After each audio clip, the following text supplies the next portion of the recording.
and answer questions. It's really designed to kind of get, you know, like, these are things you should know and remember. They're just memory things. And then usually I ask, you know, 2 or 3 hard-ish questions that are not just regurgitation, that will require you to actually apply some critical thinking skills. Depending on how much time I think we have, sadly, it's, you know, it's only an hour and 15 minutes, so we'll see what we can do. But you should be able to do more than just remember everything. These are questions that will require you to kind of remember and think about problems in security protocols. So that's the best I can tell you. If you want, and you dig around in the GitHub history, I did not go clear it out. You might be able to find some old final exams.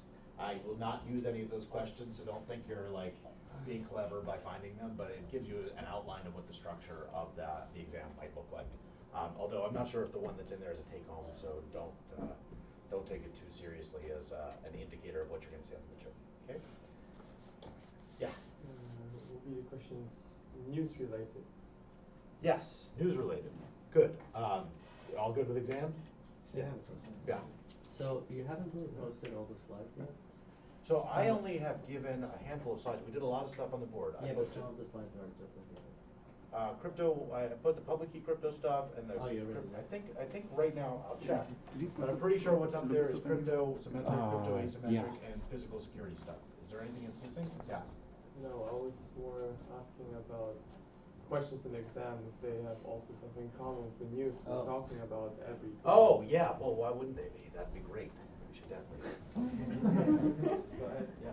I'll check the slides. I'm pretty sure I put them all up, but I'll double check. Yes. In the past, I saw like the exam, like on your website, they said they were open note. I just want to verify that this one's Oh, not open note. yes. They will be open notes.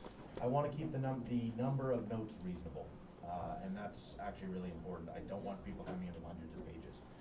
In the past, we've gone with like 1 page of notes or something like that, back and front. I know we're a little close to the exam, so I'm not going to enforce something really strict like that.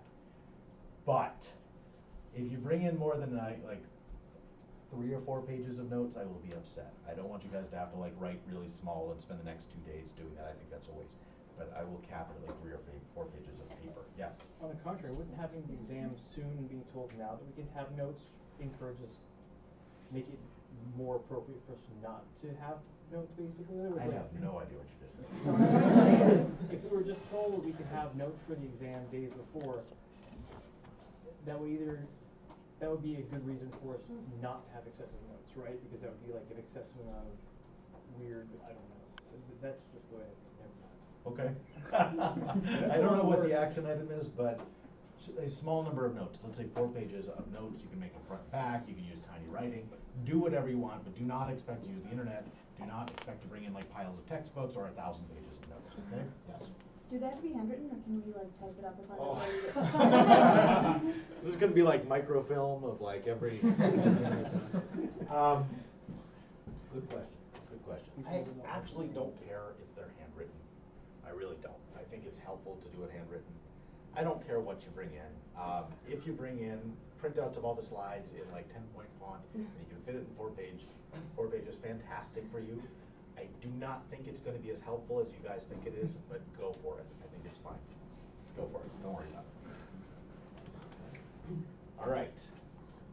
Good? Great. All right. Somebody had a thing about news. What's going on in the news? Let me turn this on. Yes. Some people broke WPA2 by looking at it and like doing integration testing. Okay. Tell me how that works.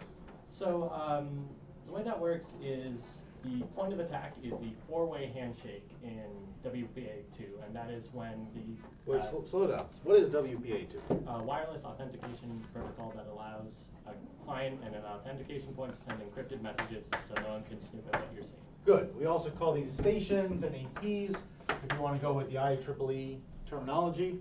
And this is a protocol that allows you to do encryption, maybe point-to-point, or maybe group encryption, doesn't really matter, between the AP and the station. Good. So what is this WPA handshake thing you're talking about? It's the 4-way handshake, and it's it's what establishes the shared key. Okay. Why is it 4 ways? because there are 4 messages, it's 4 messages to be sent. Good, okay, so there are 4 messages to be sent, fantastic. And that establishes the key. What do we do with this key once we've established this key? We'll get into the details in a second. What's the point of having a key? So we can keep things secret. Good, we can keep things secret, and what else do we care about? Remember, we have 2 properties we care about from our protocols. They are authentication and confidentiality. So you said secret, so you meant confidentiality, but you also want to authenticate because bad guys might try to tamper with your packets and do bad stuff. And then we've also learned, amazingly in the last assignment, that authentication and confidentiality sometimes go hand in hand. If you can make decryption queries to an oracle, sometimes you can actually decrypt entire messages just due to the fact that authentication didn't work. Good, now how does the encryption, let's forget about this 4-way handshake nonsense for this moment. How does the encryption work in WPA? It's actually called WPA2. How does it work? What kind of encryption are we talking about? Yeah. Depends on what standard they're using. Good. Give me the options. There's AES, which is the more secure one, and that's WPA2 has that mandates that it be installed, and WPA doesn't mandate that it is. Okay. But if you're using an old version of WPA, what might you use instead? This is going back a ways. Does anyone know what WEP used before all this? Old cipher. was it an RC4? RC4. Good. So you have options. WPA2 mandates that you use some kind of AES. The olden days WPA would allow you, just for backwards compatibility reasons really now, to use something called TKIP, which is based on RC4. I'm not going to worry too much about this, but roughly speaking, it's an alternative. And then there's a real question, which is, what does AES mean? I think you can use TKIP with WPA2. Yeah, I think it's supported for backwards compatibility. It's not supposed to be used, but like if you have some old client that only supports TKIP, you can use it. Good, okay, fair enough.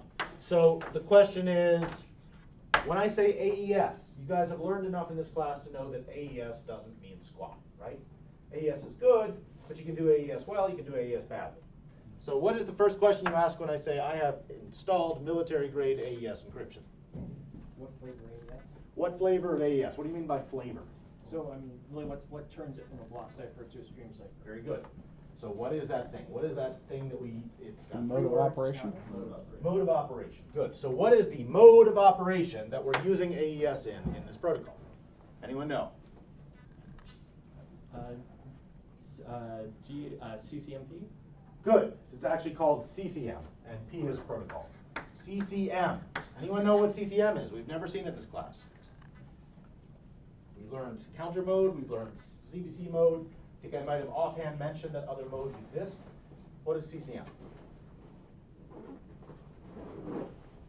It's something you guys actually mostly know. Yes? Counter mode with CBC and MAC. Good. It's just our friend counter mode plus a CBC MAC. We've never really talked about CBC MACs, but CBC MACs are just a MAC. You guys know HMAC. CBC MACs are a MAC that is built out of a block cipher, and it looks very similar to normal CBC mode encryption, but all you need to know is it's a MAC. Okay? We've talked about how you build authenticated encryption using standard encryption mode of operation plus a MAC. Voila, CCM mode gives you that all in one go, and it's like one integrated thing you could just use. All right?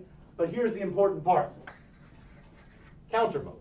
It's counter mode. There's a MAC too, but it's counter mode. Let's forget about the MAC.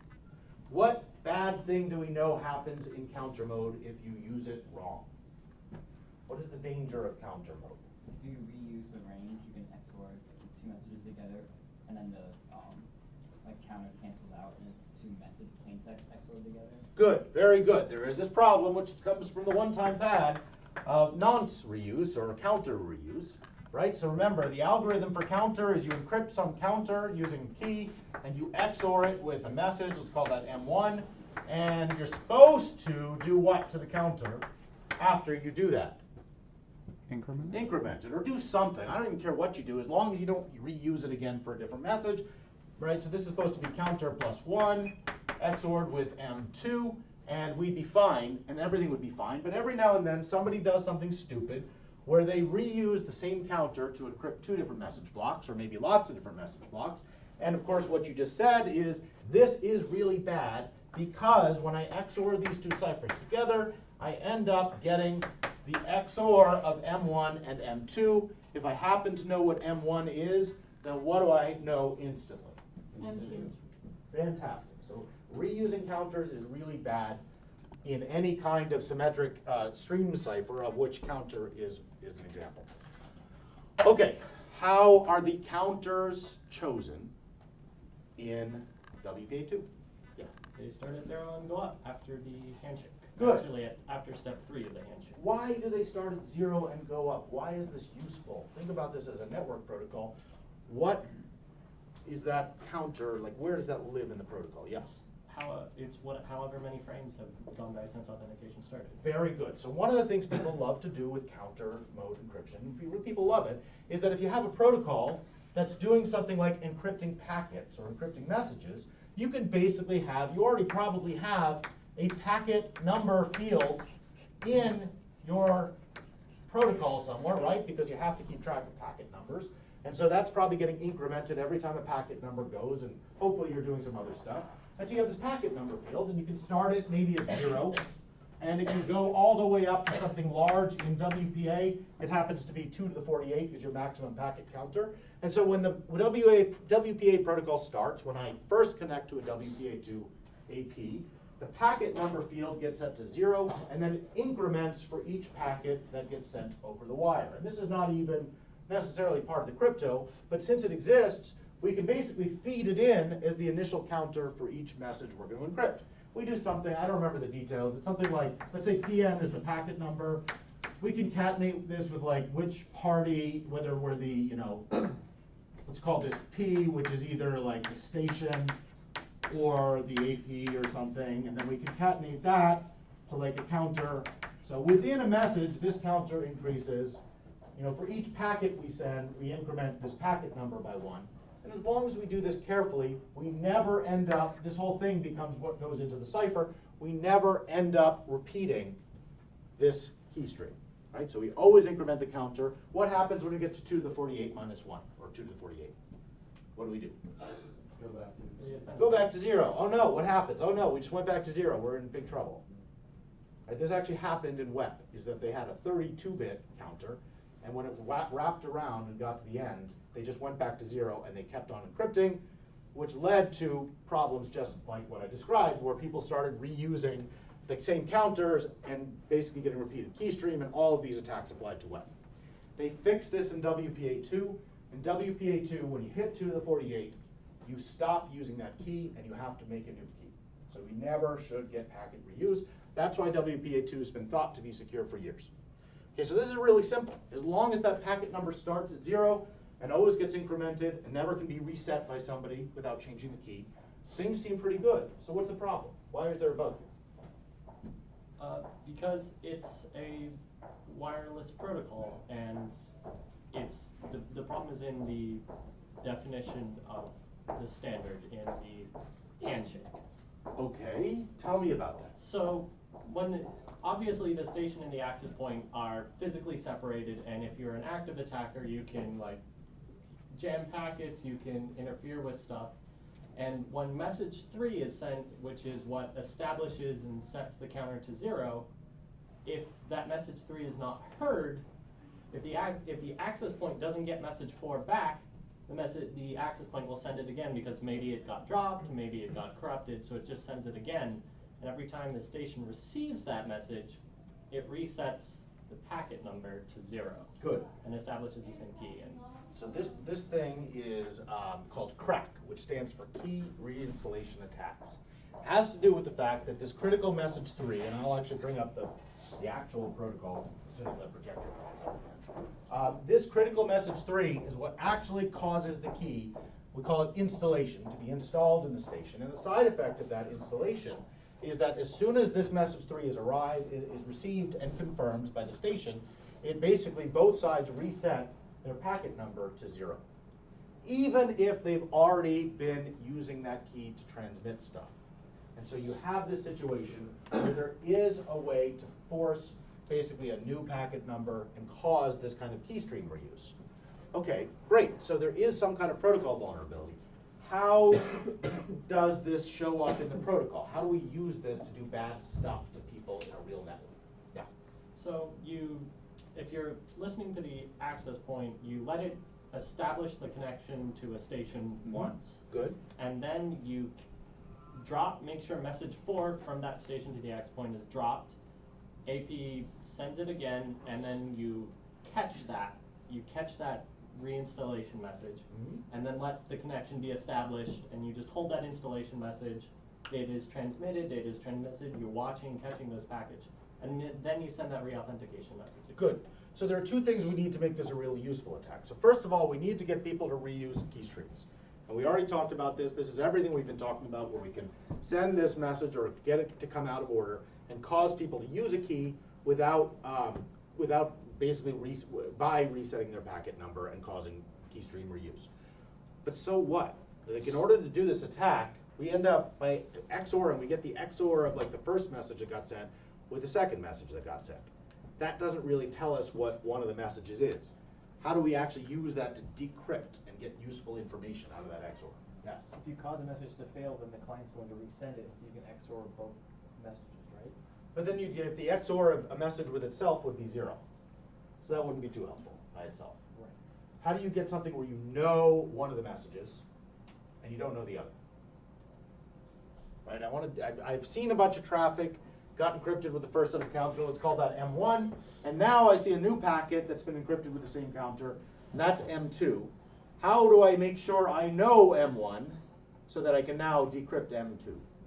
Can you send the packet yourself? Yeah, we can always send packets, right? We can inject packets. There's lots of stuff you can do in Wi-Fi networks where if I know the IP address of a person I'm talking to or anything like that, I can basically just send them packets for which I know the actual content. And now it's really easy because once I know the plain text here, I can always undo this XOR and figure out the other message. There's lots of stuff you can do. Now, are you assuming that you're actually inside the network? I am sitting outside of TJ Maxx in a van with a big Wi-Fi antenna pointing in there. And there's a client in there. This is hypothetical. Who knows if this is going to happen. But there's a client in there. And I have basically caused them to reuse a key.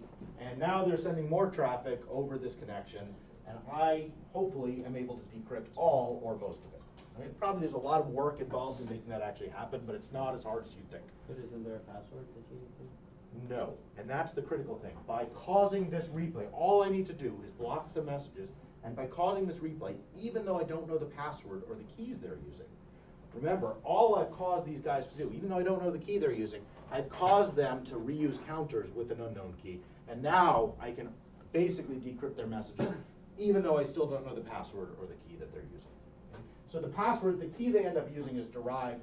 There's like a nonce that goes in the handshake, and then there's like another nonce that comes back, and then basically both sides hash these two nonces with like a password or something like that. There's actually a lot more stuff, and so that's the key. If I don't know the password, I don't know this key. But it doesn't matter if I know the key, because if I can get them to reuse their key with messages to encrypt messages I know, and then restart the counter, I can now decrypt. Yes? Isn't it even better for the attacker if the station is Linux or Android 6 or above? Wait a second on that. Okay, wait a second on that. So yes, this is the basic attack. I can somehow get decryption even though I don't know the key. What can I do with the ability to decrypt? Let's assume I can totally decrypt your Wi-Fi traffic. That sounds okay, but who cares, right? Like, what am I going to do with that? How am I going to do like active stuff and bad stuff to you? Like, I can read your traffic, but your traffic is boring. Yeah. Say you're accessing a website that either doesn't use HTTPS Okay, so or no HTTPS. poorly implements it. Okay. And then because they're sending and receiving unencrypted data, you force them to download ransomware. Okay, how do I force them to download ransomware? I like your thinking. I like the forcing to download ransomware. So here's TJ Maxx. Here is my van. I can't draw a van, so here's a tailpipe. Hey, van, I'm here. I have a big antenna pointed at TJ Maxx. And now, here's our victim. And our victim is actually a credit card machine. and it's sending all these unencrypted credit cards over the WPA2 protected Wi-Fi, and somehow I've gotten it to do some stuff, but unfortunately that stuff isn't bad enough. I want to actually hijack the connection. Maybe this is talking over here to a server, and I actually want to do more than just eavesdrop this. I want to hijack the connection so I can force it to download ransomware. What do I do? What can I do with decryption? It seems really useless. Decryption doesn't let me hijack connections. It doesn't let me inject traffic, right? The Mac, nothing is broken in the Mac as far as I know. So I can't forge traffic. I can't inject traffic. I can just see it. What can I do? I mean, obviously, if I can get onto this wire over here, then I could do something. But the assumption is I can't do that. So what can I do to hijack that connection between the credit card machine and the server? Yeah. Can you basically transfer them from one website to another? Good, I like it. How do I do it? I think there's something called DNS poisoning or something like that. Ah, so if I can do something bad to DNS, this could be good, but I don't know how to do something bad to DNS. Guys, do you know how TCP secures and prevents hijacking? Somebody else. Took my networking class, for you probably did learn something about TCP hijacking. How does TCP, forgetting about TLS, how do TCP connections, what makes it hard for me to intercept your connection to Facebook and take over that TCP connection and reroute it to me? What makes that hard? What feature of TCP? The handshake. Okay, there's something in the handshake, but there's something else, yes. To know all the sequence numbers? Sequence numbers, fantastic. TCP sequence numbers. Every TCP packet has a sequence number. And so basically TCP connections here, there's going to be an outgoing TCP sequence number, and there's going to be an incoming one on this half of the connection. Okay? So let's say I'm over here in my van, and I'm not on the wire between you and the server, but I know exactly which TCP sequence numbers this victim is sending to that server and which ones it's getting back. And I have an internet connection, which I denote by a big, cloud. What do I do to hijack the connection between this victim and the server using the fact that I can see all of its Wi-Fi traffic? What now?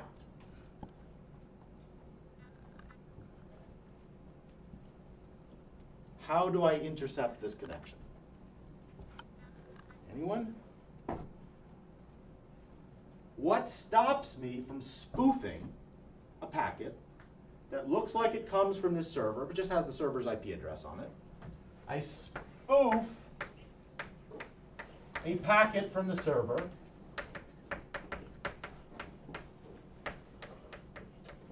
and I send it just through the normal internet connection to the victim. I can always send packets to the victim.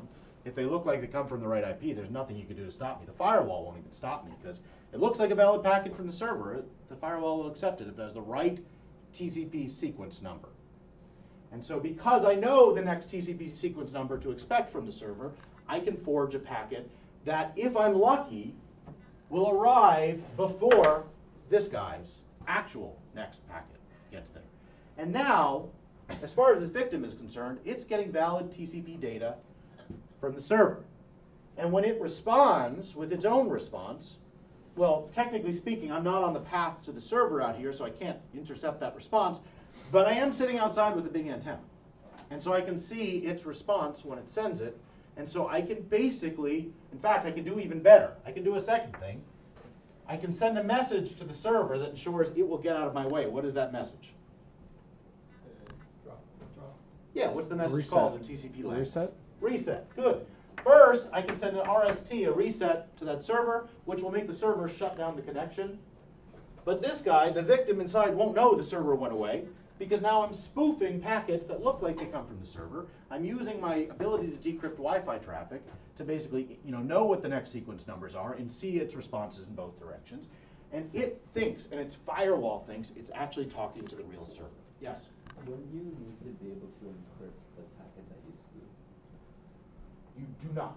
Because remember, when I say spoof, I have literally a Verizon connection out here, and I am sending a packet to the internet with this guy's IP address on it. It says from server to victim. And it goes out into the internet, it bounces around through Verizon's network, whatever, and eventually it gets routed to the front door of TJ Maxx where it hits a firewall. And the firewall says, I can't tell the difference between this and a real packet coming from that server, and I'm supposed to allow those connections through, and it even has the right TCP sequence number, and so it goes through the firewall, basically walks in the front door of TJ Maxx and arrives at the victim. So I don't need to use WPA to encrypt things, I just need to be able to see. So visibility gives me the ability to forge and spoof packets. Yeah? So does this victim server have something like a session token stuff in it? So probably, but if there was no encryption on this connection, if it was just a TCP connection, I've already seen all those. Okay. So there's nothing there. Now, if we had TLS, if we had an encrypted connection, probably we would be safe, but otherwise there's not much we can do, right? So this is kind of a crappy deal. So just the ability to decrypt WPA traffic means with a lot of work, and the kind of work that somebody has to write once, you can build a system that can intercept and just basically spoof connections and do all this bad stuff. Now, this is not the end of the attack. It turns out that there's a bunch of other stuff. There's another mode, which we will talk about a little later in this class, another mode of encryption, operation encryption, called GCM mode. Nobody knows? Anyone know what this stands for? Raise common multiplier? No, but good guess. It starts with Galois. Counter mode. Yeah, good. Everything's counter mode, right? Galois counter mode is, again, counter mode with a Galois field-based MAC on it. And here's what you need to know about this. You will actually probably see this in real life. If you ever do any crypto stuff, we'll talk about it later. What you need to know about this is it has an even worse problem. So counter mode, CCM mode sucks. If you reuse nonces, you can decrypt traffic. GCM mode, if someone reuses nonces, one time, you can extract the MAC key and forge all future MACs. And so basically what this means is all this crap I just did with spoofing and that, where I didn't have to spoof the Wi-Fi, where I just had to know packet numbers, if people use GCM mode, I can actually inject and forge Wi-Fi packets because the authentication secret falls out the minute you reuse this twice. So GCM mode is coming to Wi-Fi. It's not very common right now, but it is coming to new systems. And it's really, all these things are very weak. Okay, so the question is, why do these bugs, these like serious bugs in protocols that are 15, 16 years old, exist? Like what makes these things still present in these crypto protocols? Why did nobody find this? It's not very hard. Because unlike, say, crypto standards, this standard, WPA2, was developed by the IEEE, which are, like, they're great people, they're really smart people, but they don't like to share their knowledge, and they don't like to implement, they don't give you pseudocode for this implementation. Yeah. And people have to piece it together, and the standard for this was released 6 months after it was introduced, and you have to go through this really special program to get it. I feel like you're reading a blog post or something. I read your blog post before this class. So yeah, so basically the IEEE is really, I had to do a legal case once where I had to read all their meeting notes. It's like a horrifying process. But these people, it's basically it's a private industry group that develops these protocols. They don't publish them. If you Google for the protocol, you won't find it. You have to pay money. There's some program now where you can get it free, but you have to wait, and it sucks. You have to enter a password and stuff. So people don't actually look at this stuff very carefully, and it protects a lot of systems.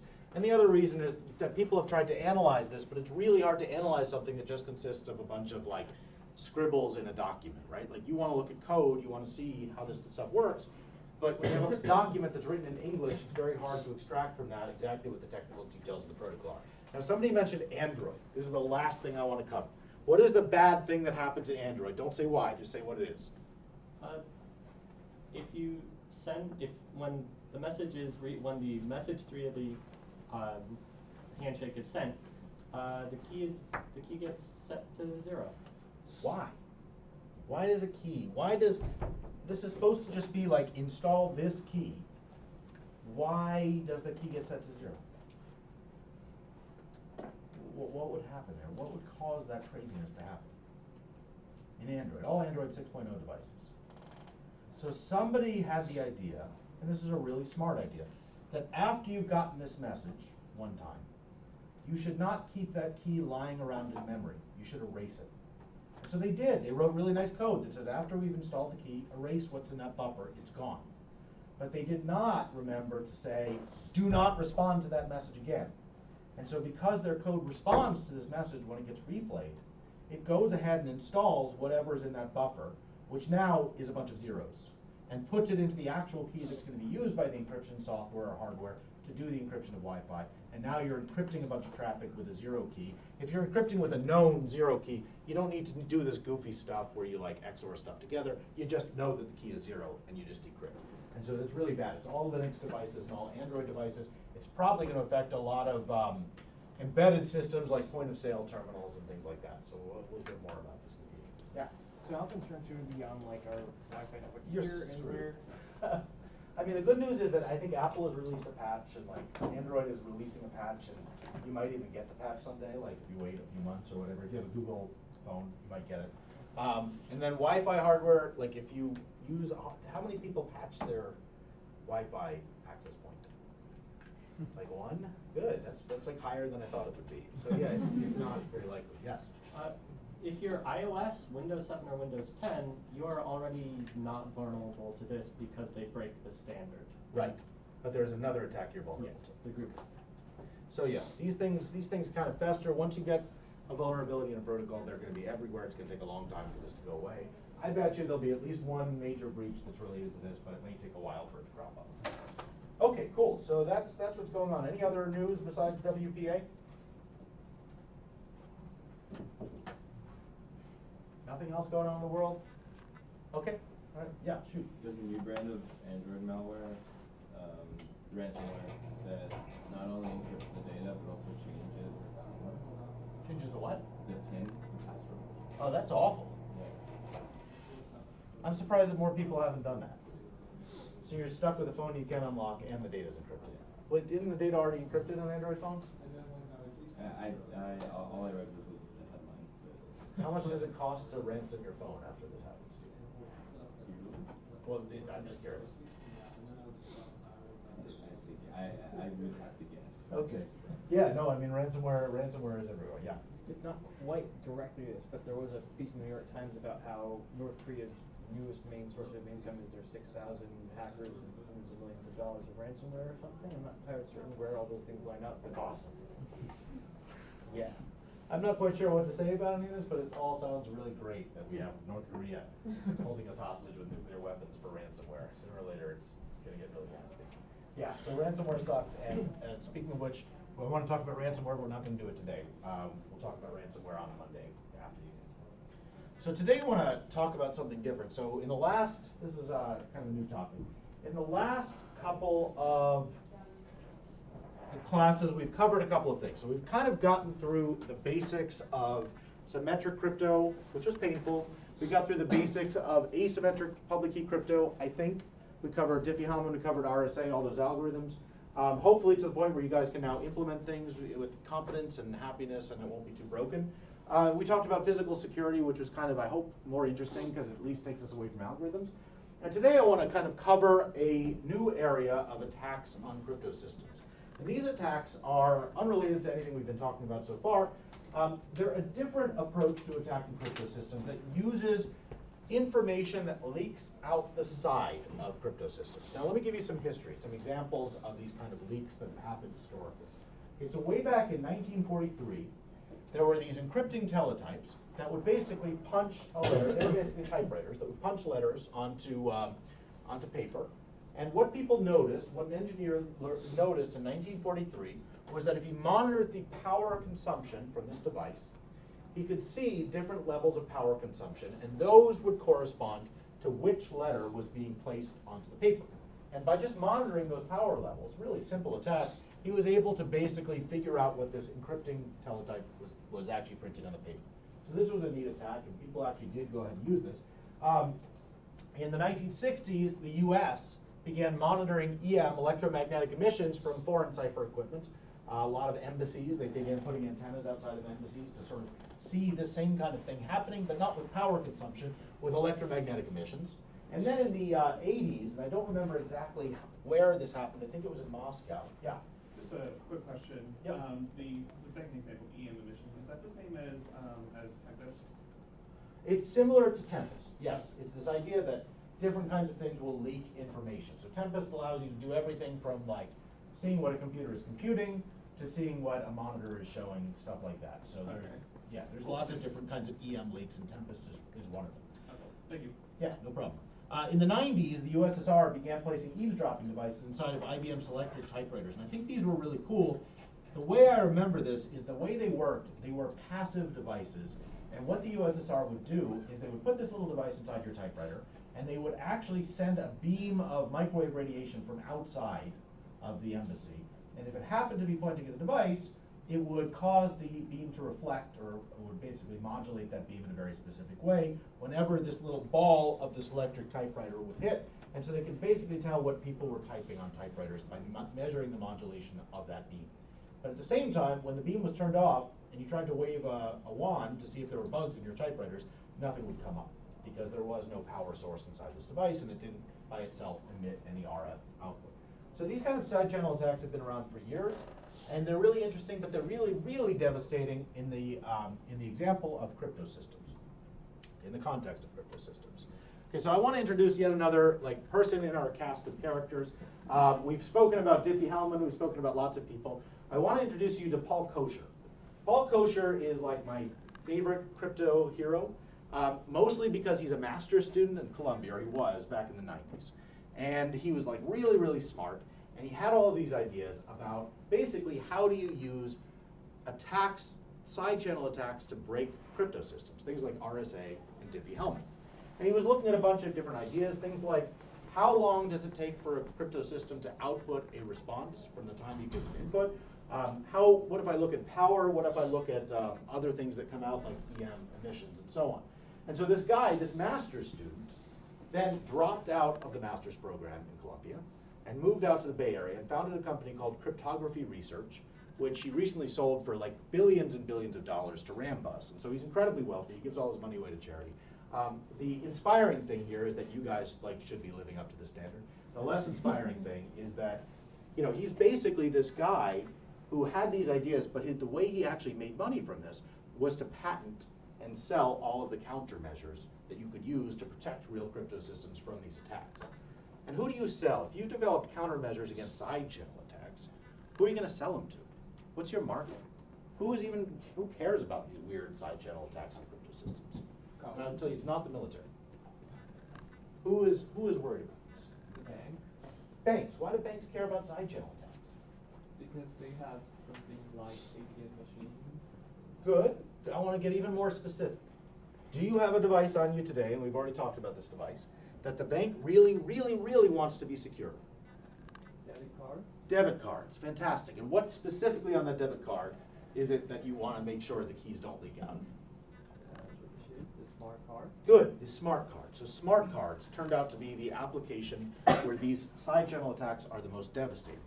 And last question, why smart cards? Why are smart cards so particularly awfully vulnerable to side channel analysis? What is it about these smart cards, these little devices on our credit cards, that makes them particularly in a hostile environment? They don't have their own power source, They so we don't. can provide them with whatever we want.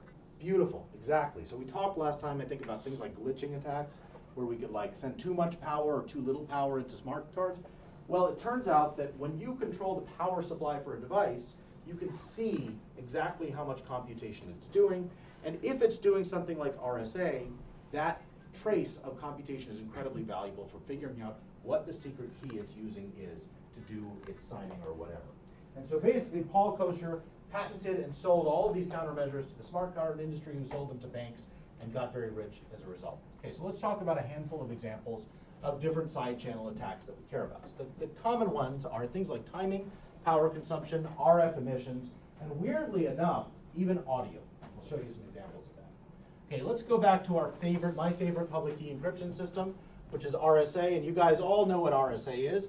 We talked briefly about encryption, and you guys should be now thinking a lot about encryption. Okay, how many of you guys have actually looked up and started implementing this square and multiply algorithm? Wow, I thought you guys would lie and give me a little feeling. Okay, well, whatever. You guys are studying for the exam. Okay, so when we compute m to the e, remember we said we do not want to do something stupid like m times m times m times m e times. especially if E is large. So we want to have a fast algorithm that allows us to compute this in at least somewhat logarithmic time in E. That would be ideal. Of course, we have to do the same thing for decryption. So computing M to the E is no big deal because E is basically a public value. There's nothing to leak here. But if we compute the decryption using D, which is our private key, or similarly, we're doing RSA signing, which is what your smart card on your credit card does, now you really need to make sure that nothing in this operation is going to leak the bits of D. That's the critical thing you need to make sure it doesn't happen. So how does it happen in a real system? Okay, so we've talked about this. We don't want to do this. What we want to do is we want an efficient algorithm that can do this quickly. And the algorithm we use is square and multiply. It's how we compute modular exponentiation. Let me see if I can do a quick overview of this that isn't too painful. I think I even have animation, and it's really, really bad. Oh, God, okay. So the way this modular exponentiation algorithm works, it's a very simple algorithm. The inputs are the value C, that is our base, the secret key D that we're going to raise to the power of, and N, which is our modulus. Simple algorithm. Okay, we could do this for Diffie-Hellman too, but we're going to do it for RSA. Okay, initially we have this result variable. We'll set it to 1. And then we do a for loop. And what the for loop is going to do is it's going to work through the bits of D, I think from left to right. And we're going to say basically if the ith bit of D is set to 1, we're basically going to take our existing result register and we're going to multiply it by this base C, mod n, of course. And that's great. If the ith bit of D is not 1, then we're just not going to do anything. We're just going to skip that whole little clause. Okay, and then ultimately, the reason it's called square and multiply is here's the multiply, but at the bottom of this, what we're going to do is we're going to take our existing value of C, and we're going to square that. We're going to compute C equals C squared mod n, and we're going to go back to the top of the loop. Could not be a simpler algorithm. When I asked you guys to implement this algorithm, like you might have thought that I was giving you a hard assignment. It's not hard. This is square and multiply. Super, super simple. And at the end of this, you return whatever happens to be in the result register. It does work. You can work it out on paper to see why it works. What do you notice about this algorithm? What is interesting about it? Yes? It like only runs that result equals result times C when you have a 1. Good, exactly. So one of the really fundamental things about this algorithm, let's say we're only interested in the running time of this algorithm. Let's say you can see how long it takes to run. And we assume that each of these operations is going to take a little bit of time to compute, every single line of code.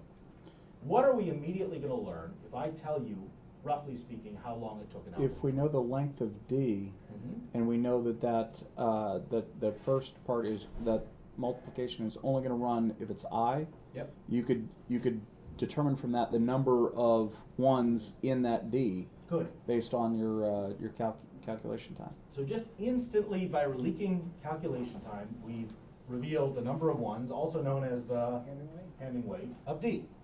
Now this intuitively seems like it might be really useful. The problem is that in most values of D, they're close to random. So the number of ones is going to be about 50%.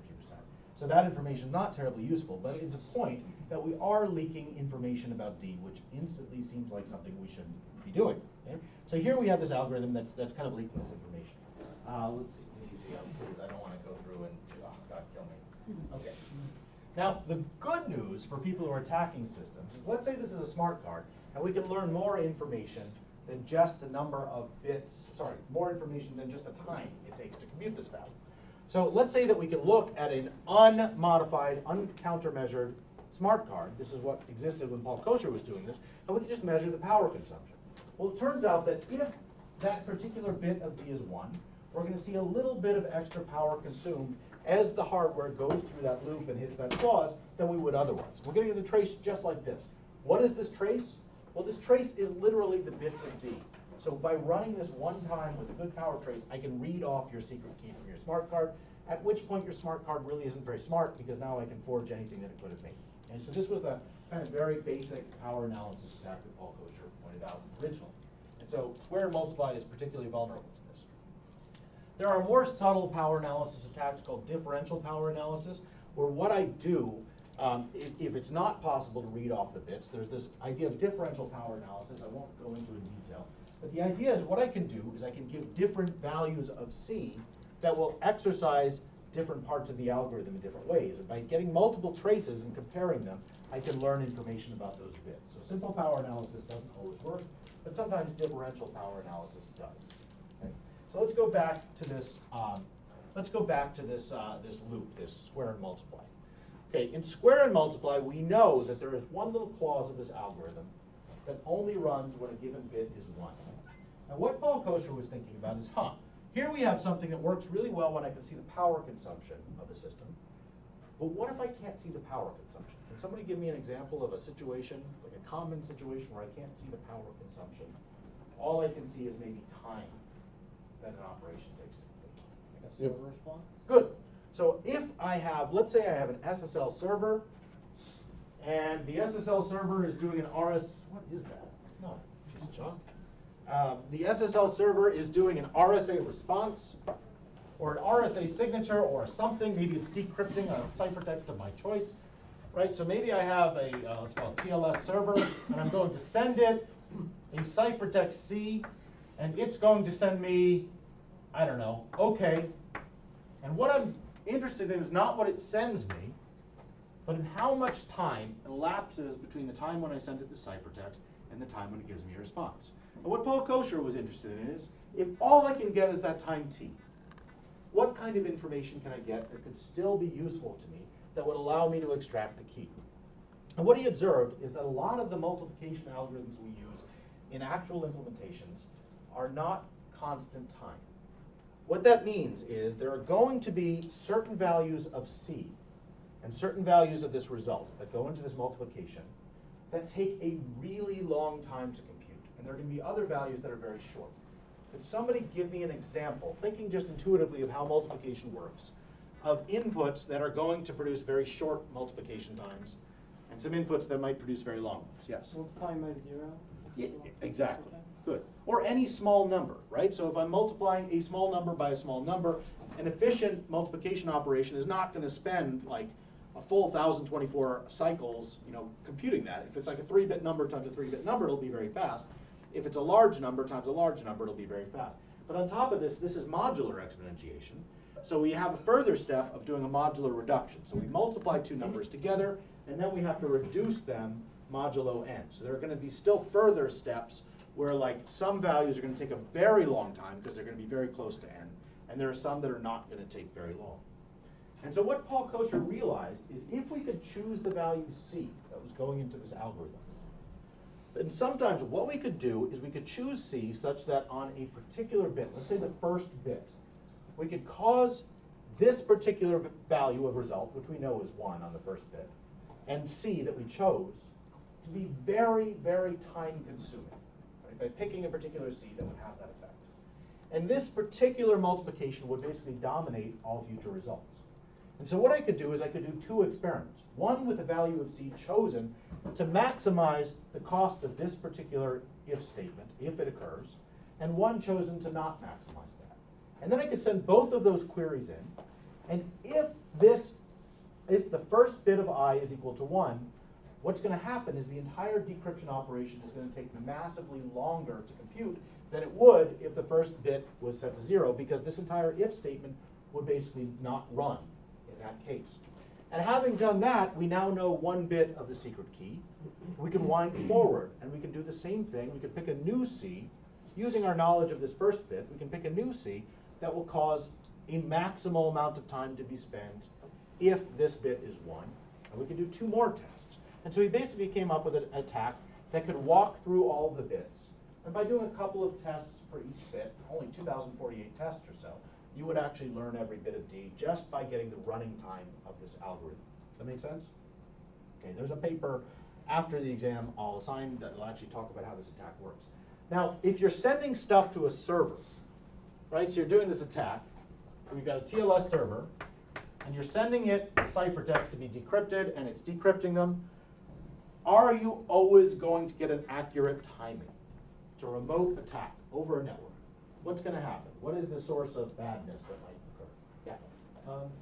Latency. There might be, it might get routed weirdly. It might drop the packets if it's an unstable connection. You have to resend them. Good. Things happen. What do we call that stuff, generally speaking? There's a word for it. It starts with J. Jitter? Good.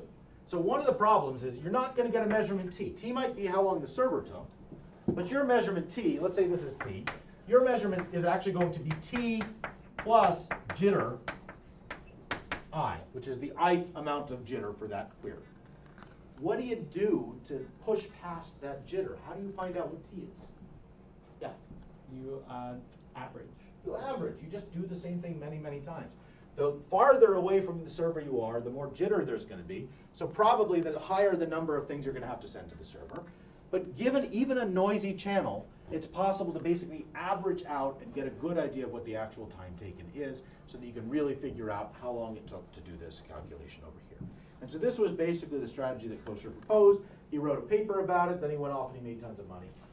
This basically works. It works really well. Now I'm going to show you another attack. I'm actually not sure if this is in the slides. God, kill me. Yeah, okay. But I don't think I actually included it. Hang on a second. Yeah, forget that. There's another attack. Let me show you an example of another potential timing attack. Now, we have not talked about the CRT optimization in RSA. And we will, I'm going to hold off on talking about it because I don't remember it off the top of my head. But there's this basic optimization in RSA decryption. Remember, RSA decryption is computed as C to the D modulo n. How long does it take to compute decryption? Well, it's kind of a function of how long C is, and it's also a function of how long D is. Because remember, the square and multiply algorithm costs basically log of D operations. So if this is a 1024-bit number, we're going to have to go through that inner loop 1024 times. Each one has a square and possibly a multiply. How long do the squares and multiply cost? Well, those are basically a function of how big C is. And so anything we can do to make C smaller is going to speed up the algorithm quite a bit. And it turns out there is a way to do this. What one can do is, if you know the factorization of n, p and q, you can basically use a technique called CRT, Chinese remainder theorem, where you can basically compute a new value, which I'll call dp, which is d reduced modulo p, and d reduced modulo q. Instead of computing c to the d mod n, what you can now compute is c to the dp mod p, and c to the d sub q mod q. And then you can use the CRT equation, let's call this a and b, on a and b to get c to the d mod n. And so this is actually really nice. Why do you think this is faster than just doing the naive RSA calculation? What optimization do you potentially see cropping up in here? Yes? Well, you could, but let's say you don't even parallelize it. Yeah? You could pre-compute, right? You can pre-compute dp and dq. What else? What do you notice about the size of p and the size of q? They're smaller, right? It turns out that the cost of multiplication, I believe, grows with the square of the size of the value that you're multiplying. I may be wrong about this, so don't quote me on it. And so what this means is that computing c to the d mod n is actually 4 times as expensive as computing c to the dp mod p. So it appears that you're doing twice as much work, or even more. You're doing this operation, followed by this operation, followed by the CRT thing. But these are actually each going to be 1/4 as expensive as doing this operation up here. And so it turns out that this actually speeds up your RSA decryption by a substantial factor. I think by a factor of 2, it may be more, I don't remember exactly. So this is an optimization.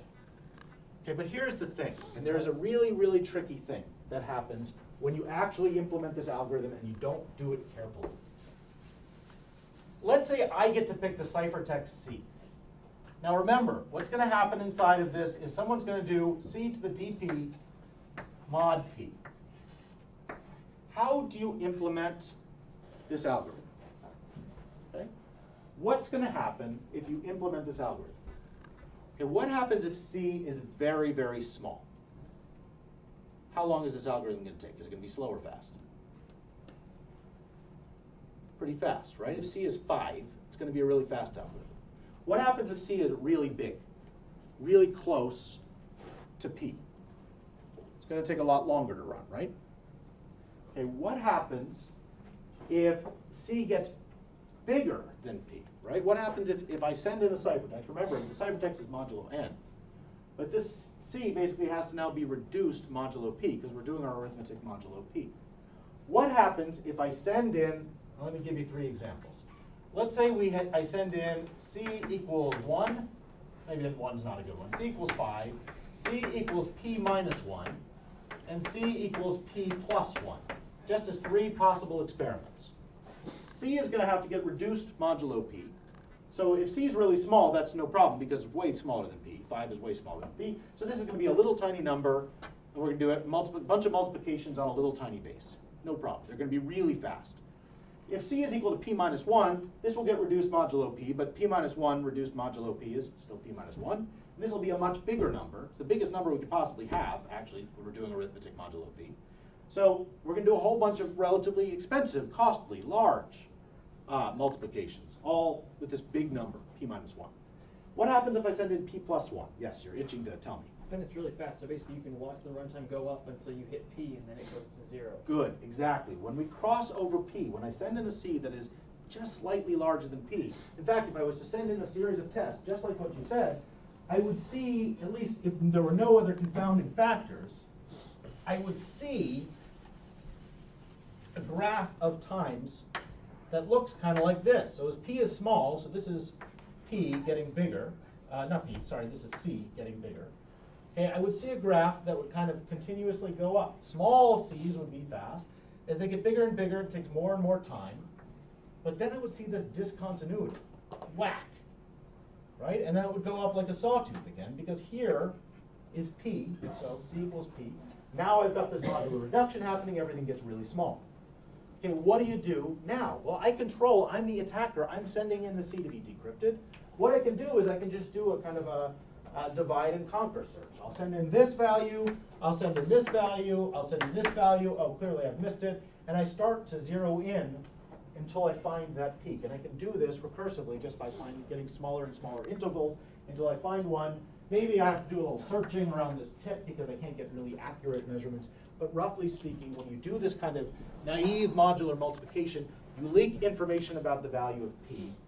And it's a little more complicated than that because, in fact, when you do this, you're actually doing 2 calculations for each decryption. You're doing 1 modulo P and 1 modulo Q. So the graph looks a little weirder. It's going to look something like, here's P, but you're also going to have P is going to happen a bunch of times, and then there's going to be like a Q, and then there's going to be like another sawtooth. So it's going to look a little weirder because you're seeing the composition of basically 2 different waveforms, the one that uses P and one that uses Q. But you can basically use this to zero in on the value of P and Q. What happens once I've recovered your P and Q? What can I do with that information? Well, if you've got P and Q, you can compute N, you can compute D and E. Good. So once I know your P, in fact, I don't even need to know your Q. Once I know P or Q, I have the other one, and I'm done. I basically got your private keys, and so that means if you have a TLS server that actually does this, you're toast. It may take a while for somebody to actually run this attack and collect the information, but maybe it takes them a day, and now they know your long-term private key and can forge or decrypt any messages. Yeah. Why would C be equals to P again? Because remember, what you're doing is that the attacker is choosing C, and then this is getting reduced. Underlying this operation, C has to get reduced modulo P. And so if C is very close to P, if it's a little below P, it's going to reduce to a large number. And if C is a little bit above P, then that reduction modulo P is going to be a very small number. And so basically, because we're looking at the remainder here. And you're assuming that the server is actually telling you that. The server isn't telling me anything. The server is decrypting using its secret key, and it's sending me a message when it's done. The message might be error. What you sent me didn't make any sense. It could be anything. But all I need to know is how long it took the server to do that decryption operation, and I'm good to go. And so this was an attack that was actually part of OpenSSL up until like the late 2000s. It was a remote timing attack, and a couple of Dan Bonet and a guy named, I think it was Bill Brumley, actually figured out how to do this. And it's an optimization that is supposed to make RSA decryption faster, but actually made it more vulnerable. It's not as simple as I've just described it. This awful little table down here actually shows what happens. Actually, sorry, this is after they applied a countermeasure. What happens to that graph? I'm sorry I don't have a good picture of what this graph looked like before. But the basic idea is there was a countermeasure present in the code, that allows you to stop this. Now I'll talk about two different countermeasures. Okay, one countermeasure, I should have asked you this. What is one countermeasure? Well, one countermeasure to this kind of attack is called quantization. Make sure timing information doesn't leak in the first place. Okay, how do you make sure timing information doesn't leak? Well, quantization says, let's make every RSA operation take the same amount of time. What does that mean? Well, it sucks, because how do you make every RSA encryption take the same amount of time? What does that fundamentally mean? You find the slowest RSA step and make it all steps. And after a step that's quicker, you busy wait until. Good. So it means basically you turn every operation into worst case performance. So your best RSA is going to be your worst RSA. Everything is going to get slower. It kind of sucks. Not great. And on top of that, quantization turns out to be hard because you have to busy wait, and sometimes people screw that up, so they leak a little information about what they're doing, and bad stuff can happen. So quantization is definitely one solution. The other solution that's actually kind of innovative that stops at least these kinds of attacks is the following. So a guy named David Chom years ago pointed out something really nifty about RSA. What he pointed out was this. Let's say that I want you, and we'll do digital signatures because signatures are easy. He said, let's say that you're a server, and I want you to sign a message. So you have a key N, and D. Okay, and what I want you to do is I want to send you a message M, and you're going to send me back M to the D mod N. So you're going to sign a message for me. And he said, is it possible that we could make it so you could sign a message blindly? So that you would apply your secret key to sign that message, to compute this value M to the D mod N, but you would not learn the message M that it was asking you to sign. Anyone see a way to do that? Well, what Chom said is, what if before we ask you to sign the message, we generate a random value R, random integer R. And we take the M that I'm asking you to sign, but before I send it to you, I compute M times R to the E, where E is the public key, modulo N. Okay, so the server is going to get this value, I'm going to call this X for now, is going to compute X to the D mod N. And if you break this down, this turns into M to the D times R to the E, also raised to the D. What happens to that, R to the ED? Good. This cancels out. And so basically what comes back from the server now is M to the D times R mod N. And so I know R because I picked it. All I have to do is basically divide out this R, or multiply by the inverse of R. And at this point, I've now learned M to the D. But the cute thing about this is the server only sees this value X. And if R was picked randomly, and this is a permutation, then X is basically one-time pad encrypted. There's no way for you, if you pick a new R every single time, you send one of these messages to be signed, there's no way for you to learn anything about the underlying message that you're signing. And Chom went on to use this for all these cool privacy-preserving protocols, but that's actually not what Bonnet and Brumley were interested in. So what Bonnet and Brumley pointed out was that you could use this basic technique to sort of stop these attacks on RSA. Remember, the problem with RSA, or these attacks, both the kosher attack and this Bonnet and Brumley attack, is the attacker is picking the value C. Oops. We want to stop that. And so what Bonnet and Brumley and others said is, what if we do the following? What if before we compute the RSA decryption of C, so the attacker gives us C, first we pick a random R, we multiply C times R to the E mod N, let's call this C prime, okay? And now we compute C prime to the D mod N. Okay, so we'll say this is step 1, 2, 3, and 4 is now, what do we have to do?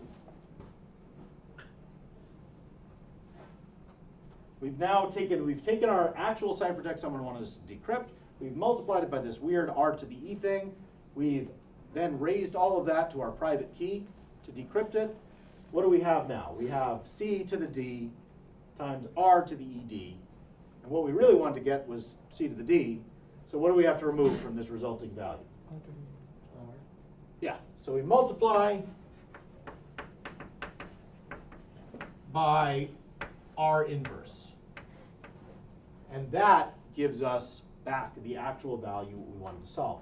Now the key thing here is that because we've weirdly multiplied this actual value c that the attacker gave us by this effectively random value r to the e, the attacker no longer has control of this value c prime that is actually going into the RSA decryption function. So the Bonnet and Brumley attack, the one where I would send a c that would clearly identify like where the peaks of this are, gets trashed because the attacker can't pick c. It's just going to be random each time. And what happens is instead of that nice sawtooth graph that I drew up here on the board, the result that you get from sending in lots of ciphertext looks like hash.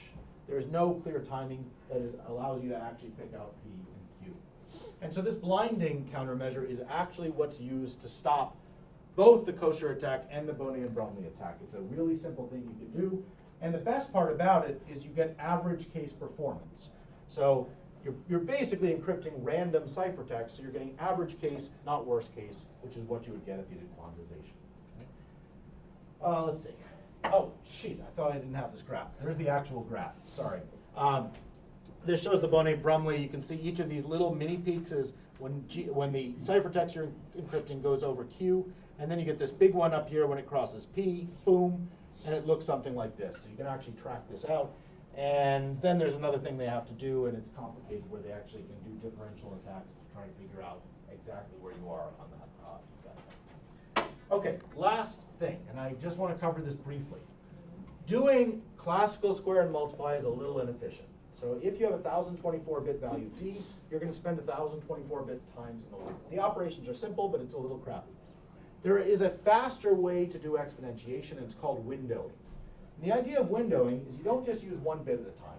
You use a table. You pre-build a table of, let's say, 4 bits at a time. And you can actually do this if you work out the math. You can actually pre-build a table of 16 different values. And then what happens is the square and multiply algorithm stays the same. But instead of working 1 bit at a time, you're now able to work 4 bits at a time. And what you're basically doing is a time-space trade-off. By spending that time once to build a table, you're making your algorithm 4 times as fast. And so it doesn't cost you much because all this computation can be handled once. The building of the table happens once in memory. You don't have to do it every time you do a ciphertext. It can be done once, and so you can basically do this much more quickly. So windowed exponentiation is harder to attack, but not impossible. Oh gosh, I don't know why I animated everything. That's terrible. Okay, I want to cover in the last 2 or 3 minutes, I want to very briefly cover one last class of attack.